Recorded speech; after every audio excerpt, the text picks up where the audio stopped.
the secondary midwayers, could pass through the tomb without rolling away the stone, but they could also roll away the stone. And the thought came that they might have conscious control of their ultimaton spin rates to be able to do both.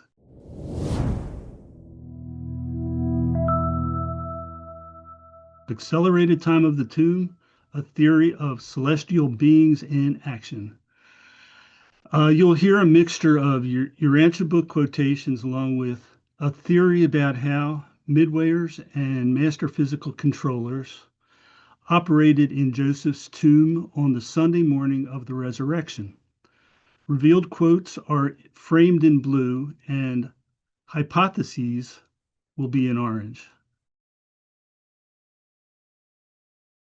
This case study examines the matter-energy transformation of Jesus' physical body through accelerated time. The report works across three domains: the revealed timeline and administrative sequence from burial through dissolution, the ultimatonic physics underlying temporal acceleration and controlled energy release, and forensic correspondence between revealed wound descriptions and evidence documented on the Shroud of Turin. We look at how thought-directed control of ultimatons can create a time acceleration chamber within a human body. This containment can, through harmonic intention, compress millennia into 1 second or less. The calculated energy release, 6.3 times 10 to the 20th power joules, would require perfect containment and expert handling. Sunday morning, shortly after 3 o'clock. Jesus had risen in Urantia form. His physical body remained in the tomb, wrapped in burial cloths. At 10 minutes past 3, the chief of archangels approached Gabriel with a specific request. We may not participate in the Urantia resurrection of the bestowal experience of Michael our sovereign, but we would have his mortal remains put in our custody for immediate dissolution. We do not propose to employ our technique of dematerialization, we merely wish to invoke the process of accelerated time. The archangels sought to spare the celestial hosts from enduring the sight of the slow decay of the human form of the creator and upholder of a universe. Speaking for all Nebadon's celestial intelligences, the chief requested a mandate giving custody of the mortal body and empowering immediate dissolution. Gabriel conferred with the senior Most High of Urantia, who was present for these events. After this consultation, Gabriel granted the requested authorization. Why was the standard dematerialization technique replaced by accelerated time? The body must disintegrate like any normal human remains.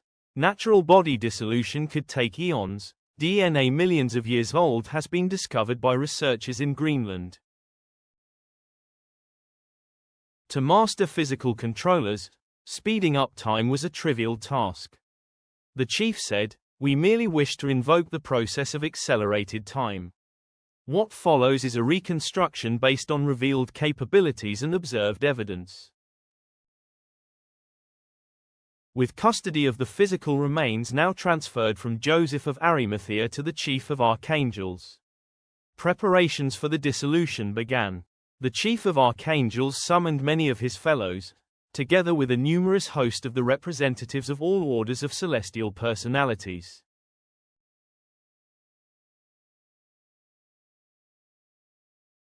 The operation began with opening the tomb and extracting the body.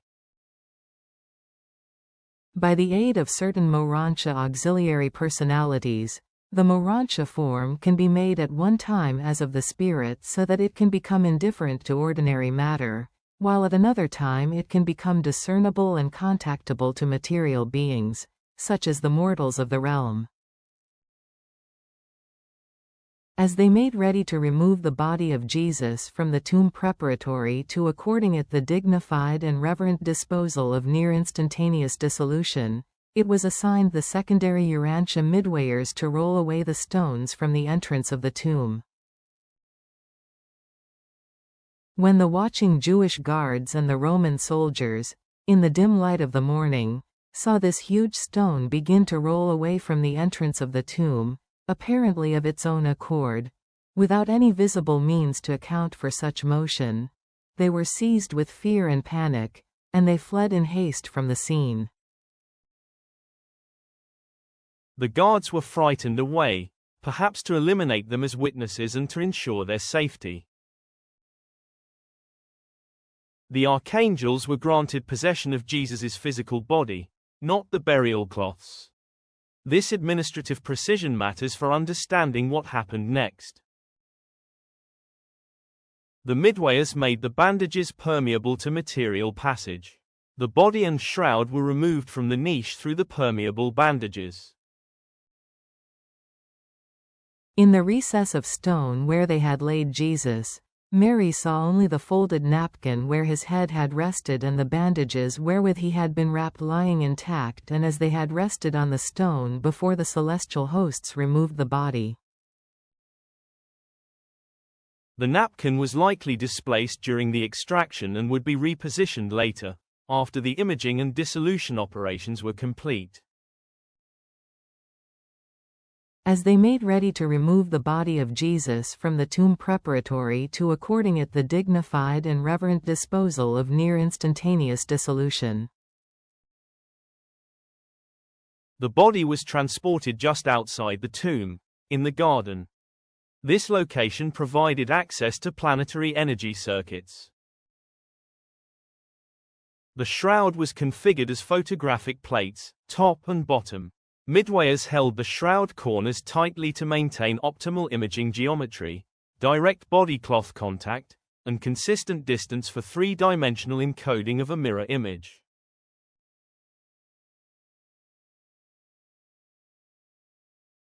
The mechanism for temporal compression involves ultimatons, those fundamental particles of which 100 constitute each electron and many more make up each nucleus. The ultimatons are capable of accelerating revolutionary velocity to the point of partial antigravity behavior, but they cannot, independent of force organizers or power directors, attain the critical escape velocity of de-individuation, return to the puissant energy stage. When ultimatonic revolutionary velocities accelerate, the particles progress through successive energy states, from the body's electronic stage of matter upward through short space rays, ultimatonic rays, and infraultimatonic rays, ultimately achieving complete de-individuation where matter returns to puissant energy. Mind universally dominates matter, even as it is in turn responsive to the ultimate over-control of spirit. Master physical controllers exemplify this principle continuously.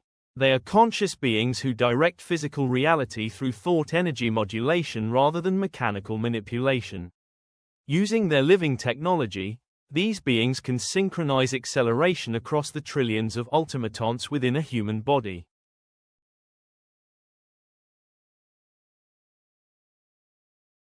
Associate power directors. These marvelously efficient beings are entrusted with the assignment and dispatch of all orders of the master physical controllers in accordance with the ever-shifting needs of the constantly changing energy status of the realms.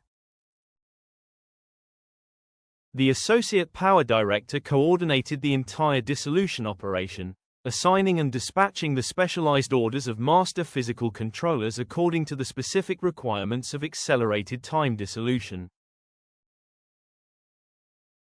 Of all the master physical controllers assigned to the inhabited worlds, the mechanical controllers are by far the most powerful. Possessing the living endowment of anti-gravity in excess of all other beings, each controller has a gravity resistance equaled only by enormous spheres revolving at tremendous velocity.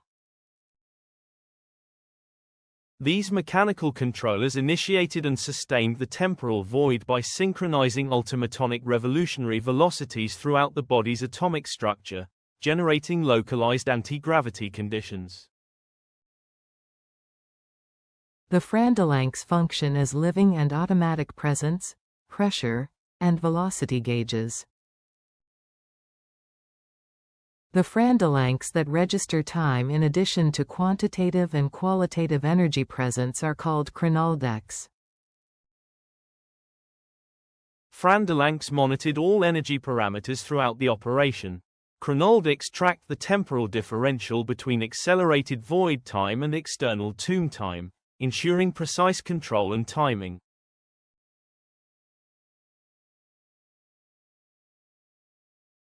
Secondary dissociators. Compared with the primary associators, these beings of enormous antigravity endowment are the reverse workers. There is never any danger that the special or modified forms of physical energy on the local worlds or in the local systems will be exhausted, for these living organizations are endowed with the unique power of evolving limitless supplies of energy. Secondary dissociators, called the alchemists of space and the wonder workers of time, facilitated ultimaton de-individuation, the critical transition where matter returns to puissant energy state. These transformers are powerful and effective living switches, being able to dispose themselves for or against a given power disposition or directionization. Energy transformers acted as living switches, like railroad switches, directing energy pathways during dissolution. They controlled which wavelengths would escape as electromagnetic emission and which energies remained contained within the operation.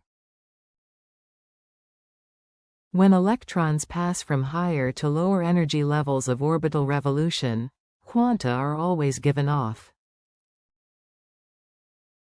As electrons dropped from orbital stability during dissolution, the controllers permitted quanta to release at specific wavelengths. Two mechanisms could explain the image formation. Primary hypothesis: the controllers allowed emission at the energy level immediately adjacent to the electronic stage, gamma rays, stage 5 in the wave energy hierarchy. These photons would interact with the burial cloth through Compton scattering and direct radiolysis, producing oxidative discoloration of the outermost cellulose fibers.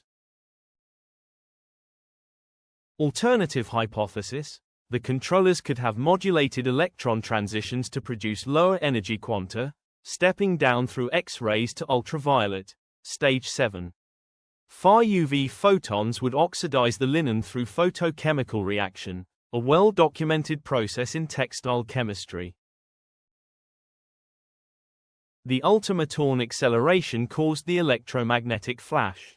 The master physical controllers allowed a precise amount, 400 kilojoules, to escape the containment.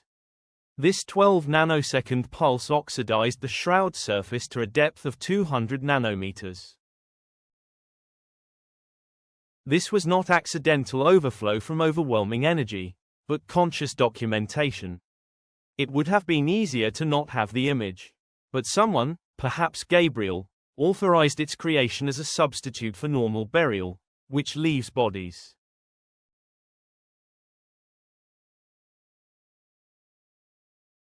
Primary associators. These interesting and invaluable entities are masterly energy conservators and custodians. Primary associators contained the massive energy release, 6.3 times 10 to the power of 20 joules, ensuring none was wasted. They could convert released energy into a form useful for the planet. The temporal void contained energies that would otherwise cause planetary devastation. Complete matter-energy conversion of a 70-kilogram mass yields energies equivalent to thousands of hydrogen bombs, yet only approximately 400 kilojoules escaped during that brief emission pulse. Just enough to oxidize a negative mirror image without overexposure. The mortal remains of Jesus underwent the same natural process of elemental disintegration as characterizes all human bodies on Earth, except that, in point of time, this natural mode of dissolution was greatly accelerated, hastened to that point where it became well-nigh instantaneous. In a moment, the dissolution was complete. Matter had returned to puissant energy. The shroud now contained an electromagnetic image. The body was gone. Energy transmitters. These beings function chiefly, but not wholly, in an intraplanetary capacity. They are marvelous dispatchers of energy as it is manifested on the individual worlds.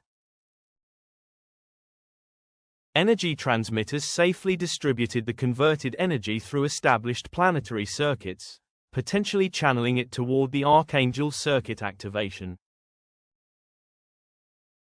The midwayers returned the image-bearing shroud to the tomb, placing it at the foot of the burial niche.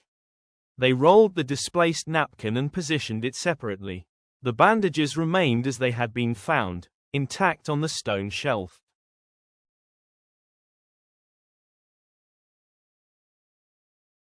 By 4:30, the new Archangel circuit was operational.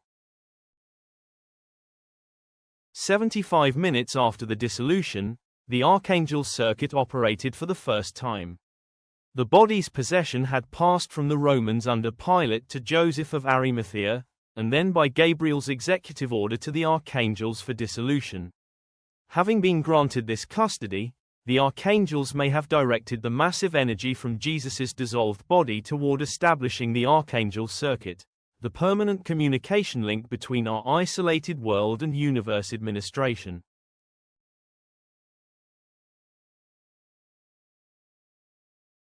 Joseph and Nicodemus had brought with them large quantities of myrrh and aloes, and they now wrapped the body with bandages saturated with these solutions. When the embalming was completed, they tied a napkin about the face, wrapped the body in a linen sheet, and reverently placed it on a shelf in the tomb.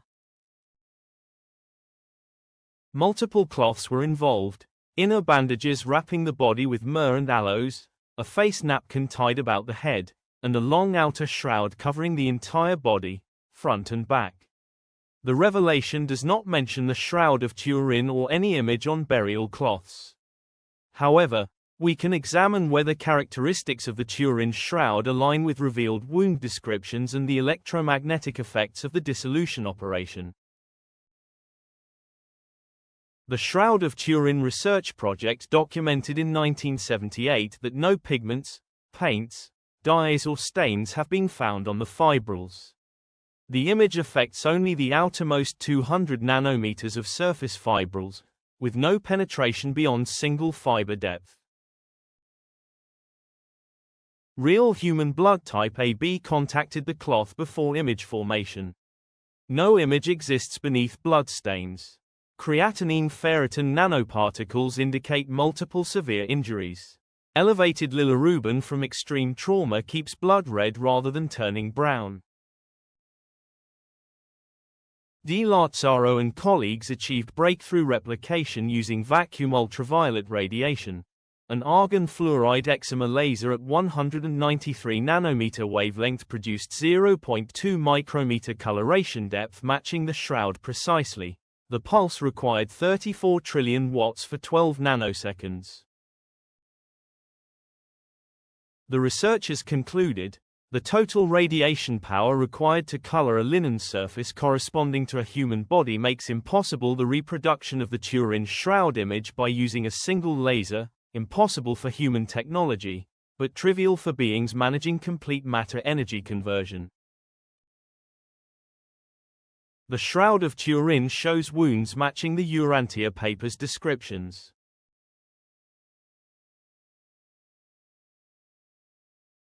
When they came to the place of crucifixion, the soldiers nailed Jesus' hands to the crossbeam, and after they had hoisted this crossbeam up on the upright timber, they nailed his feet to the wood. One of the soldiers pierced his left side with his spear. It was not uncommon for those who were crucified to linger alive upon the cross for even 2 or 3 days. To make sure that Jesus was dead before taking him down from the cross, this soldier thrust his spear into the master's left side. Pilate then ordered the scourgers to take Jesus and give him the customary scourging for those about to be crucified. Before they started from the praetorium, the soldiers threw a purple robe on Jesus' back and, plaiting a crown of thorns, they placed it upon his brow. His face was blood-stained and his form bowed down with suffering and grief. If tomb visitors, Mary, John, Peter, and the Roman centurion, did not witness or recognize the image in that moment of shock and confusion, this may explain why the Urantia Papers do not mention it. The image may have been discovered later, preserved as physical testimony for future generations.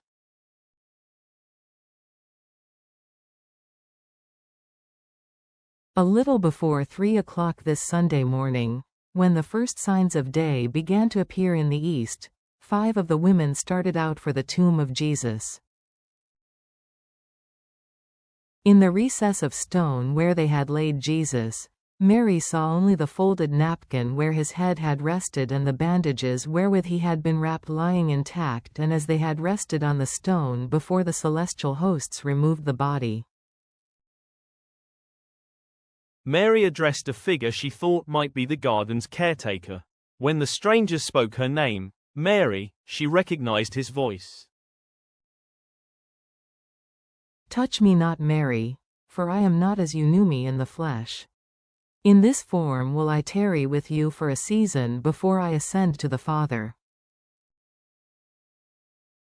These human eyes were enabled to see the Urantia form of Jesus because of the special ministry of the Transformers and the Midwayers in association with certain of the Urantia personalities then accompanying Jesus. A little after 4:30 this Sunday morning, the circuit of the archangels then operated for the first time from Urantia. Gabriel and the archangel hosts moved to the place of the spiritual polarity of the planet, and when Gabriel gave the signal, there flashed to the first of the system mansion worlds the voice of Gabriel, saying, "By the mandate of Michael, let the dead of a Urantia dispensation rise." The Archangel Circuit is a permanent communication link between Urantia and universe administration. Its first operation enabled the dispensational resurrection, the call of sleeping survivors from Adamic times through Jesus' death. The massive energy from the Master Sun's dissolved physical body may have been channeled into establishing this lasting planetary infrastructure. This case study examined 3 domains: the revealed timeline and administrative sequence from burial through dissolution, the ultimatonic physics underlying temporal acceleration and controlled energy release, and forensic correspondence between revealed wound descriptions and evidence documented on the Shroud of Turin. It may be that the celestial hosts left testimony in oxidized linen and empty wrappings. With the Urantia Book as a trusted database of information, we open the doors to understanding the mysteries of the tangentially revealed. Thank you, David. That was great. I'll encourage you to read David's paper, which is excellent, and with all the references and everything that he's put up. And Brad already has his hand up, so go ahead, Brad. Yeah, clearly you proceeded under the assumption or belief or conclusion, I don't know which it is, that the dissolution was returned all the way back to Poisson energy. You know, ultimatons themselves were unraveled. What led you to think that that level of disillusionment or de-energization would be necessary, as opposed to just, you know, a natural burial? Eventually, the molecules would turn back into atoms, but you'd still have carbon, nitrogen, you know, oxygen. Why all the way back to something that would not normally happen to one of our own bodies in the ground? Right. Well, as long as they achieve the dissolution in a natural state by accelerating the time, they would not. I mean, they had the ability to take it all the way to the puissant state. That's in the revelation about what their abilities are. So if they were to have this multiple purpose, not just for the dissolution, but also for the imaging, which would have had to happen like right away before the body started actually decomposing, even though it's happening within a fraction of a second. Uh, the the taking it all the way to puissant was just possibly, I mean, this is my um, hypothesis, that it was used for the archangel circuit, which was never operated before, it didn't exist before the resurrection of Jesus. And there was a lot of energy to be dissipated because if all of that energy was dissipated in a fraction of a second, it would have wiped out the Mediterranean basin and caused worldwide catastrophe. So but they didn't that's not even a thought for them. I mean, they say, yeah, that's no problem.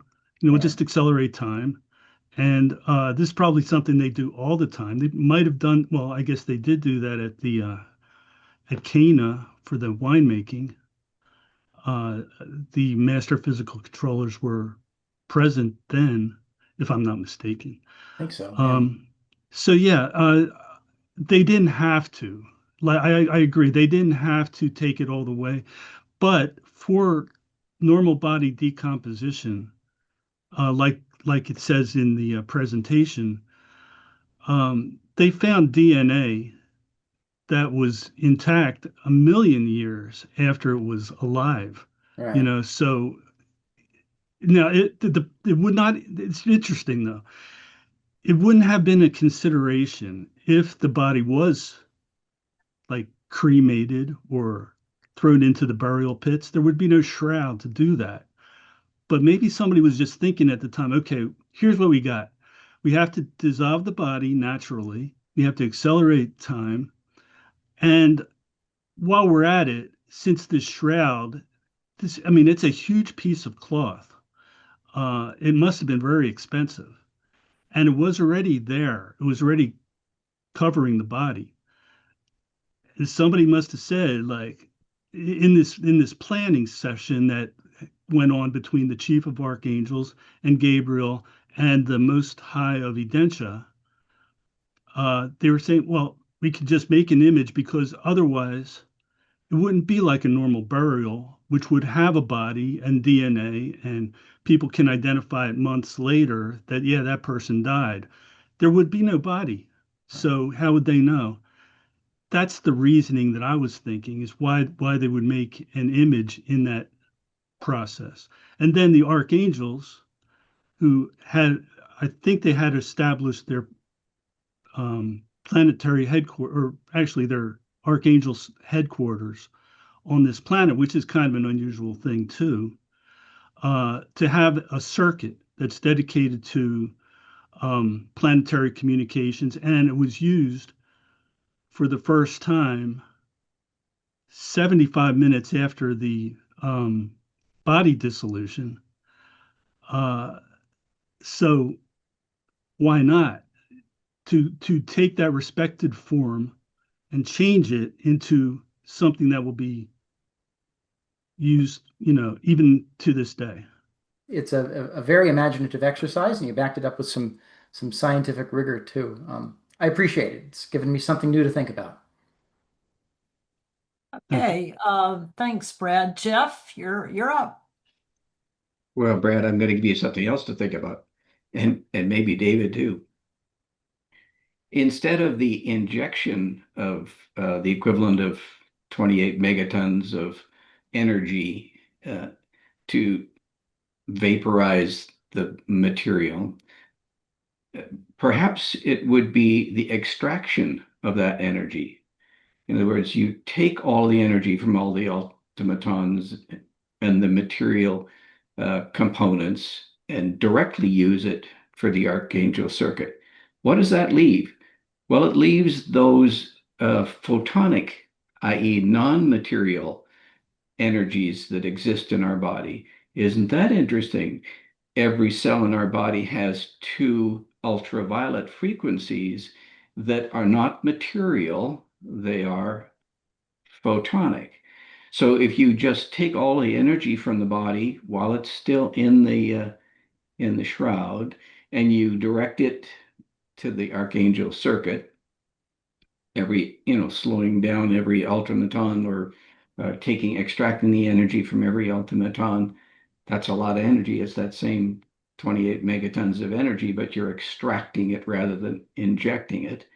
And that just leaves those two frequencies, 234 and 335 nanometer ultraviolet frequencies from every cell in the body, with enough energy when you collapse them all at one time to create the image. And it would only be to that 2 nanometer depth in basically sunburning the image into the skull, into the fabric. So just another possible way of dealing it, extraction versus injection of energy. I was thinking of that when you were speaking yesterday about how ultraviolet is so important, and ultraviolet could have made this image.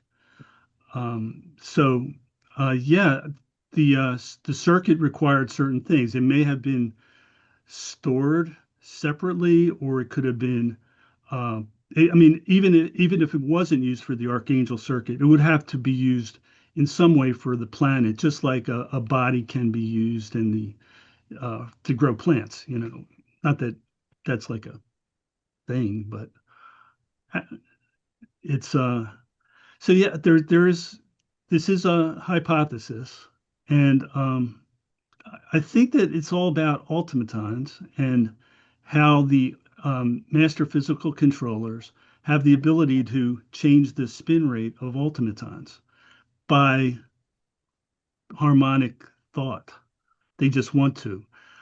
It also brought up the thought about the midwayers, the secondary midwayers. They could pass through the tomb without rolling away the stone. That's not a problem for them. But they could also roll away the stone, which meant they would have to be like physical. And the thought came that they might have conscious control of their ultimaton spin rates to be able to do both, to be able to do either and to be able to do more. They talk about how midwayers can travel at the speed of thought. These are not the rebel midwayers who are doing mischief. They're pretty fully in line with in this case, the archangels. They are like them, and they're getting better at it. And they've been around a long time. So they're experienced and mature and can serve in the way that they did on this Sunday morning. The thing about my theory being microtubules is that the image of me looks just like me in the ultraviolet. So how would they, in this ultimatonic dissolution mechanism, preserve the image of the person? But I don't think I disagree with you because I'm not exactly sure how that fits in. But I do have thought about the ultimatons and how if it is a matter of just wanting to, and it's all about mind and matter, right? It's about thought and ultimatons. Ultimatons or matter, you know, that's the smallest registered form of matter, but it's matter. It's three-dimensional matter. Yeah. Okay, thanks, Jeff. All right, Tom, please. Hey, Tom. Ed, my friend. Yeah. Old friends. This is something. You know, I've studied the Urantia book for 50 years, Me too. and every Easter, I mean, the study groups that we have always go to the paper on the resurrection. And we always have dozens of arguments about what in the world happened here, because we are not given, as the Urantia book tends to do, it doesn't give a lot of information. It gives just enough to stimulate future thoughts about it. Now, I'm wondering about the midwayers. I don't think they can pass through material things if you can prove me wrong there, I'd love it. I think they had to open it up in order to get inside to use the vacuum cleaners to suck up all the dust that was created from all the ultimatonic stuff that you're talking about.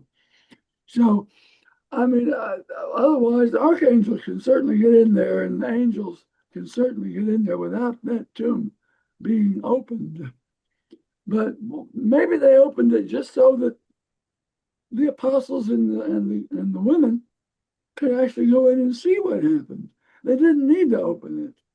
We argue about these things back and forth. Did they take the body out literally, and did they take it up into the atmosphere and do all the things that you're talking about? And then they just happened to put the grave cloths right back to where they were, and the burial sheet, wrapped up nicely. And the questions that come up are a myriad. I was just wondering specifically, you really think that the dissolution occurred in the tomb? Is that correct? I thought it occurred in the tomb up until about a week ago. And then it's all about very, very, very careful reading of the text. And I think it's pretty explicit that the the stones were rolled away in order to take the body out. I don't think they could have had this energy or they could have if they really wanted to, but the mechanical controllers, there's 10 of them on this planet. I don't think they would have brought another one in from another planet or something. They would have used what is here. The mechanical controllers. Now, I don't think like you said, they don't reveal everything, but there's 10 of them and they're used for certain purposes, especially I think for seraphic transport. They work together for that. So if these circuits are like longitudinal lines on the sphere of the planet, the controller would be the centerpiece of that, the plus and minus controlling volitional being. They are responsive to commands. They don't really think for themselves. They don't play. They're born perfect. They don't rest, but they do respond to commands of an archangel, for example. So the archangel may have positioned that controller nearby to the tomb, but this controller is controlling a lot of energy. So to put him or whatever it is into the tomb would have been an extra complication, I would think. And about the atmosphere, I think when the Urantia temple appears on a planet, when humans fuse with their thought adjusters, it's done in the atmosphere. It's done up. And there's some energy release for that can't be done close by. That's probably why they would have scared away the guards. The guards are probably freaked out by the vibrations coming from the tomb while Jesus was resurrecting. That was part of that process. And if I was a guard at the time, I would have probably not fled because of vibrations coming from the tomb. Because I'd be pretty much hardened to that kind of thing. And plus, there's earthquakes in that area. They might have experienced that before. And on top of that, if I was a soldier, then what would the other guys think if I was running away and they were staying? So, yeah, so they were pretty freaked out by that anyway. And then when the stone starts rolling apparently by itself, yeah, they took off. But it may have been for their safety. Maybe that energy you don't want to get too close to that. They didn't want the witnesses to have some weird story to be telling. The story is about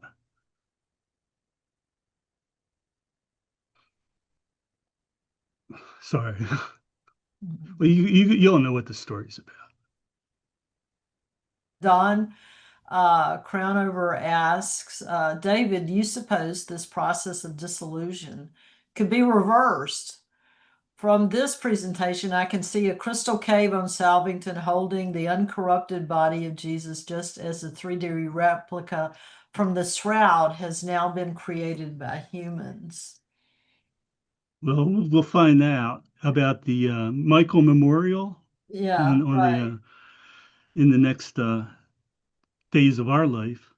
right. And I don't did it say that that Michael after the death on the cross, but before the resurrection, visited Jerusalem? Does anybody know? Well, one way I or mean, the it other, was, he was yeah, there 500 years ago. That's one of the latest notations in the book, is that 500 years ago he was there for the establishment of the Michael Memorial, Yeah. right, which is kind of a cool thing to think about because we'll see that. right, absolutely. Okay, this is from Halbert Katzen. It is generally believed that the side with the image is the side that touched Jesus's body. This puts the soldier's piercing, or where he pierced, on the wrong side of the body, both in terms of the account in the Urantia Papers and eyewitness accounts about blood and water coming out of the body. Water and blood aligns with increased pericardial fluid around the heart due to trauma. There seems to be virtually no blood stains on the other side of the shroud, but there is a faint image of the face and hands, lightly on the side of the fibers, like the full image on the other side. Do you think this indicates that people have the wrong idea about which side of the shroud was closest to Jesus? Do you think that the energy shield that separated the body from the shroud allowed for the blood on the shroud touching his body to be time accelerated along with the rest of the body? Well, I guess I had confusion about that too, but they say that the piercing was on Jesus's left side, which would be, if you're looking at Jesus, it'll be on his, the image on the shroud has the wound on the apparent right side, but that is Jesus's left side. I think it's that simple. Okay. All right. Brad's got his hand back up, and then we'll go back to the audience. Sure. I Yeah. got a bunch of questions, so go ahead, Brad. I did just a quick follow-up, David. You commented about the Urantia temple. My understanding, and I did just look it up, it's over in, I think it's paper 48. They say before we have a Urantia temple, bodies are taken up into the atmosphere for safe dissolution. But the implication is once a planet, advanced light and life, has this temple built out of Urantia stuff, there's a way they can handle the fusion, I should say fusion, not dissolution, within the temple itself. I mean, there still must be some kind of super material shrouding, shielding, all kinds of, because there's an audience. I mean, but they definitely make it sound like it's a sustainable process. Yeah, bit of Urantia book trivia. That's great. Um, Yeah. can you just talk us through your thought process on, as Tom was alluding to, the endless controversies about hands versus wrists with the nails? Yeah. The uh, the thing about that, I think our Gabriel would be able to talk better about that. But in those days, that language didn't really have a name for a wrist. The hand was um, considered like from the fingers down into the uh, lower part of the arm. So there was no real word for that. So Hmm. hands is just the way they would have said it. Now they could have interpreted that to say between this bone and that bone and all that, but they're not going to go into that kind of detail about the anatomy for a story like this. Hands is what people know. Wrist would have been better, but they didn't have a word for wrist back then. Oh, okay. That's interesting. I hadn't thought of that. Yeah.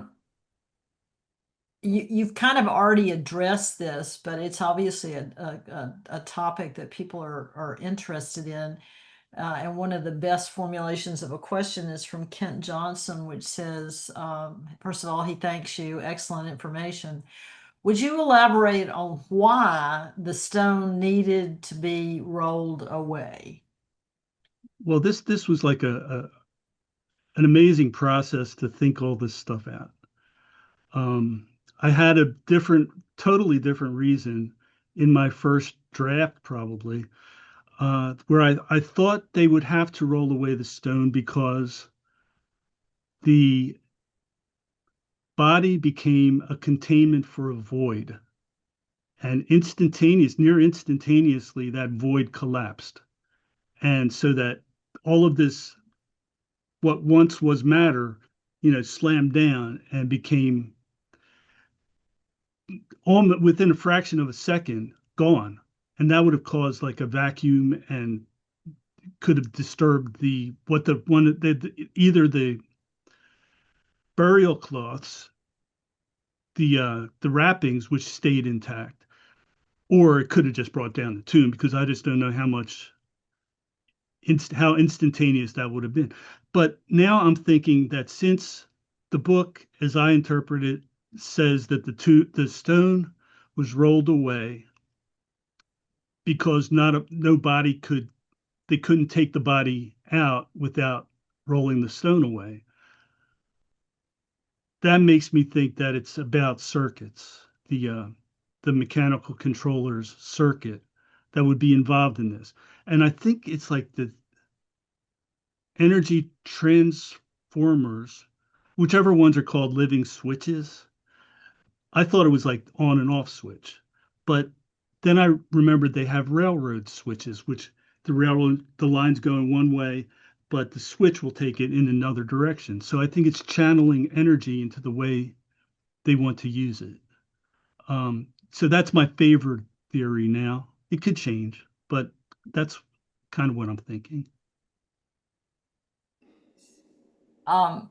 Susan Lyon had a question. She wanted to know how long, or do you think that energy would continue after mortal death? In other words, do we still have energy within the body after actual mortal death? Jesus died on Friday afternoon, and there's 36 hours while his personality may have been doing other things, but his body was taken to the tomb and put into the burial niche. And when he rose from the dead, he rose from that body. So what's going on is there maybe the soul remains in the body until either for not normal death, that would happen at the convenience of the beings who are involved in handling the death duty, but for this one, that there was no help going to be had for this one. The personalized adjuster, the voice of God, talked to the assembled hosts and said, none of you can help with this. This is a creator prerogative. He's going to do it on his own. You can't help. So something must have been in that body, from what I think, to rise.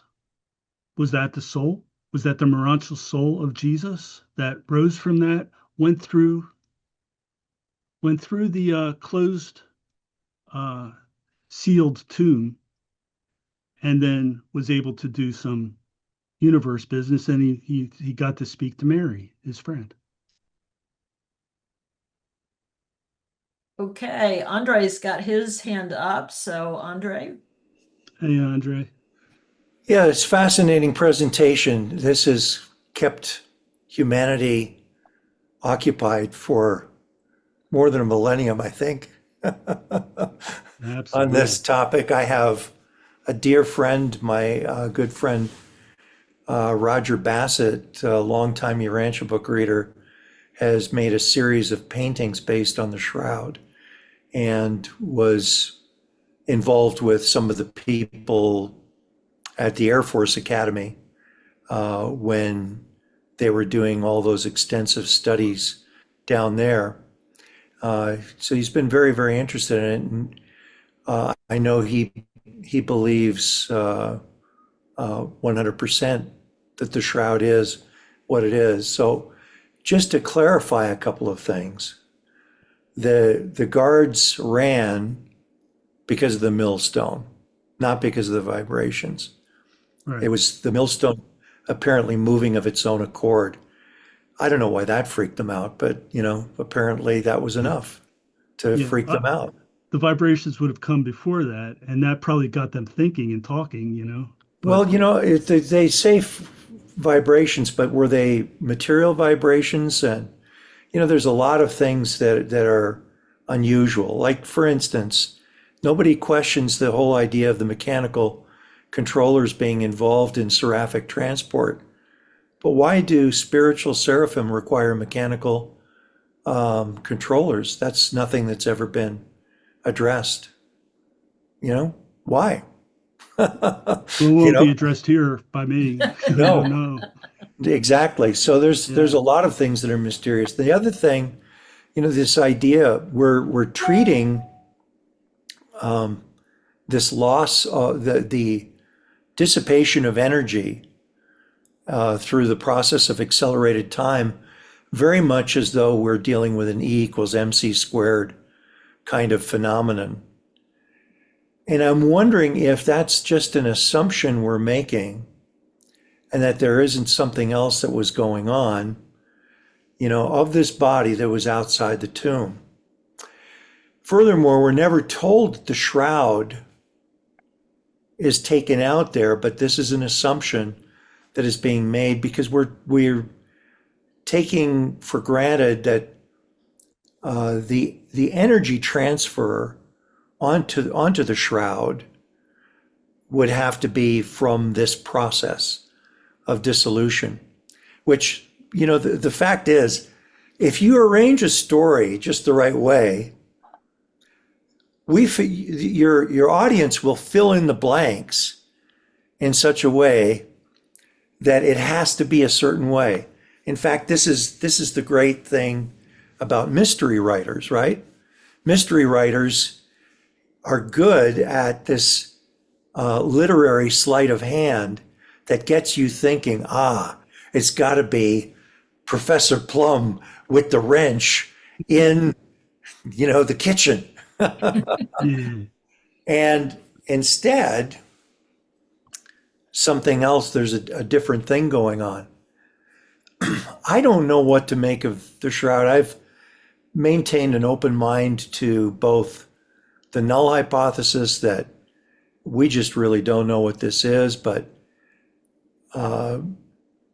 Michael never, he made sure as Jesus never to leave anything on the planet that could be an artifact that could be worshipped, right? A relic.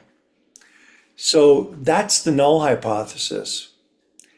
Then there's this strange thing that there is this phenomenon of something that everything that has examined it, how do you account for a 200 nanometer scorch, that only penetrates that distance into the fiber, that happens to look like a negative photographic image, and all of those kinds of things. So this is a real big mystery. The thing that I never hear being posited as a theory is that it never had anything to do with the dissolution of the body, which happened outside of the tomb, which could have dealt with the energy however they deal with the energy, or maybe was dissipated through time.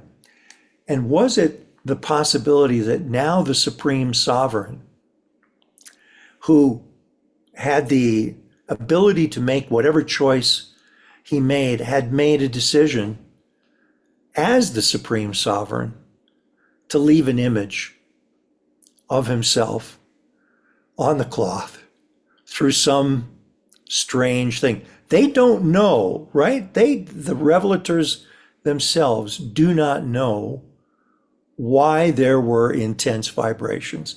They do not know why there were 7 paradise personalities that were shielding this whole thing.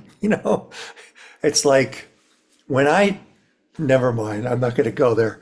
But well, do you know the quote about that humans?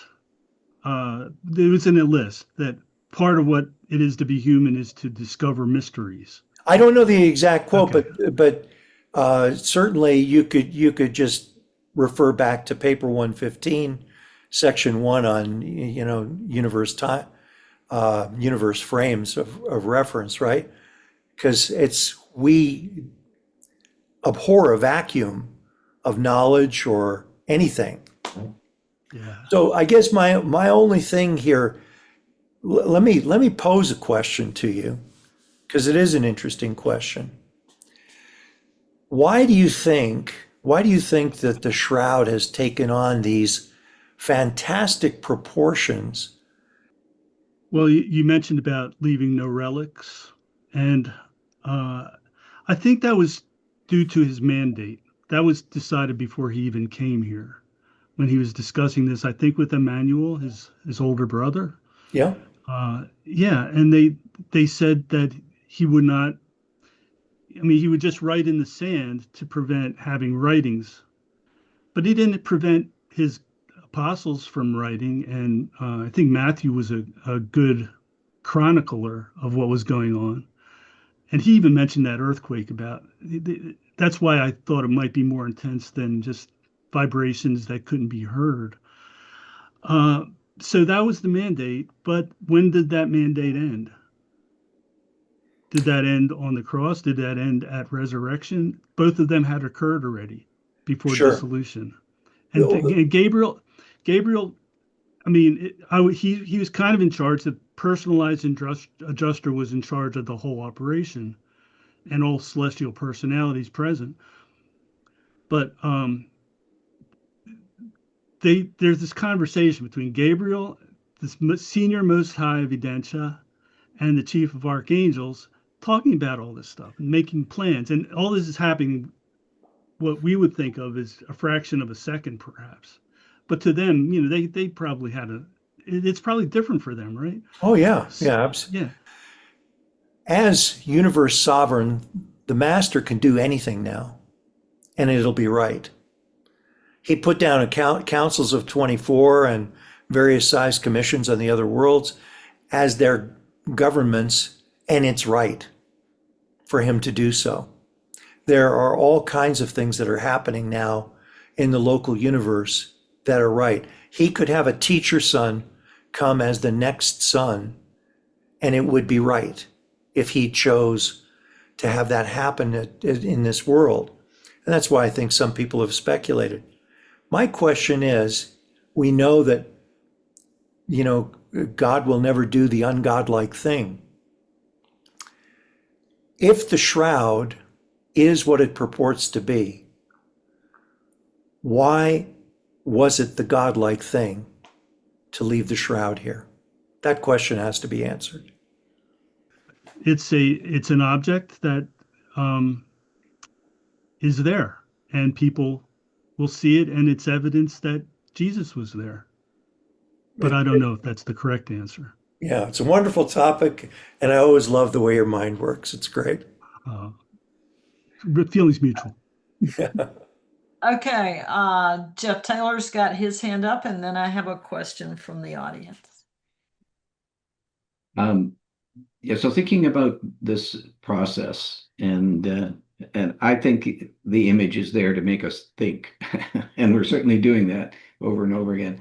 But if you think about the process, normally the dissolution of a body takes, a few years, maybe a couple of decades. the normal dust to dust process. So you just take a body and turn it into dust. That's not uh, adding energy or removing energy. It's just separating the bits into particles. So perhaps that's the process here. We're not eliminating all the energy that formed Jesus's body. We're just reducing the physical portion of the body to dust. You got to roll the stone away to get the dust out. It's a lot of small particles, but it's just dust. The interesting thing from my microtubule perspective is if it's the negative image. So if you remove the particles or you turn the particles into dust, what do you do with the photons that are Jesus, that represent Jesus? Well, you got to take those away too, a different mechanism, but that would produce the negative ultraviolet image as the uh, ultraviolet photons are extracted from all those cells in the body. Because the negative image is the hard thing. Because if you have an ultraviolet burst, basically you burn a few nanometers into the fabric, but you burn a positive image. You don't burn a negative image. Where the ultraviolet image is strongest, that's where you get the biggest burn. Anyway, just a fascinating uh, discussion.